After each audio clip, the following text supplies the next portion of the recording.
lundi 19 septembre ont eu lieu les obsèques d'Elisabeth II, qui s'est éteinte à l'âge de 96 ans. Après 70 ans de règne, la monarque occupait forcément une place de choix dans le cœur des Britanniques, qui étaient nombreux à lui avoir fait leurs adieux ce lundi. Évidemment, la famille royale assistait, elle aussi, à la cérémonie, et une fois n'est pas coutume, cette dernière était presque au complet. En effet, enfants, petits-enfants, et parfois même, arrière-petits-enfants de la reine avaient fait le déplacement pour rendre un dernier hommage à la souveraine disparue.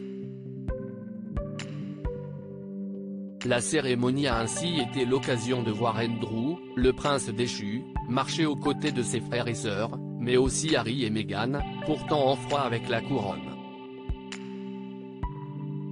Les obsèques désormais terminées, la vie a repris son cours, et chacun a retrouvé son quotidien. Meghan et Harry sont rentrés en Californie, où les attendaient leurs deux enfants, Archie et Lily-Beth, tandis que Kate et William ont repris leurs engagements royaux. Ce jeudi, le prince et la princesse de Galles ont rencontré les professionnels et les volontaires qui ont participé à l'organisation des funérailles de la reine, des employés municipaux au personnel des transports, en passant par les organisateurs d'infrastructures, pour les remercier de leur soutien.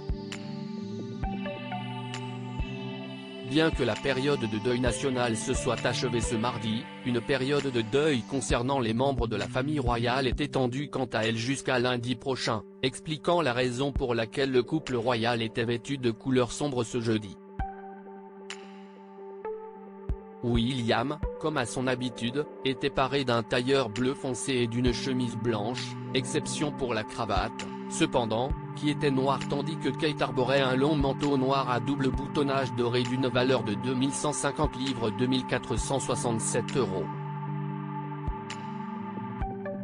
La pièce, signée Dolce & Gabbana, avait déjà été aperçue sur la princesse en 2017, puis en 2021, durant la période de deuil observée après la mort du prince Philippe. Kate Middleton et le prince William, bientôt de retour aux États-Unis puisque l'on parle d'engagements royaux, le prince et la princesse de Galles se rendront très prochainement sur le sol américain pour en honorer un. En effet, ces derniers sont attendus à Boston, le 2 décembre prochain, pour assister à la deuxième édition du Sommet Earthshot Prize, qui récompense les pionniers dans le domaine de l'écologie. Leur venue a été confirmée par William, lui qui devait initialement se rendre à New York pour prononcer un discours à l'occasion du lancement de l'événement ce mercredi, et qui a finalement dû rester de l'autre côté de l'Atlantique suite au décès d'Elisabeth II. Protéger l'environnement était une cause également chère au cœur de ma grand-mère et je suis certain qu'elle aurait été ravie d'entendre parler de cet événement et de voir autant d'enthousiasme autour du projet, a-t-il déclaré dans un discours préenregistré. La visite de Kate et William aux États-Unis marquera leur premier voyage officiel sur place depuis 2014. À l'époque, ils s'étaient rendus à New York puis à Washington, où ils avaient rencontré le président de l'époque, Barack Obama.